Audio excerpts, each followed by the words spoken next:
started kind of with one shoulder. I thought I'd hurt my shoulder weed eating. And so I iced it and thought, okay, that's fine. And then kind of my biceps started hurting. So I iced them for really 2 months. At the same time, I kind of felt like I started to have some headaches. And then I started having this jaw pain, which just increased to where I could barely even open my mouth. I couldn't chew more than 10 bites. And finally, I went to the doctor with all these wacky symptoms.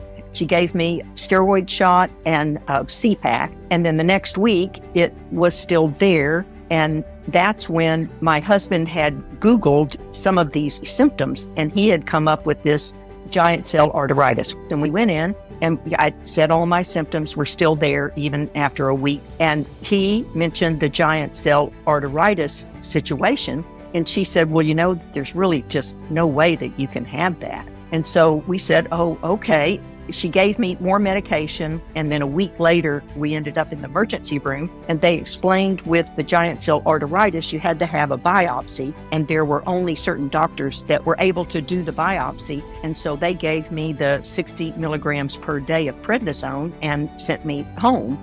I called the eye clinic, and when we went to the eye clinic, they were gone for 20 minutes and came back and said it's textbook giant cell arteritis.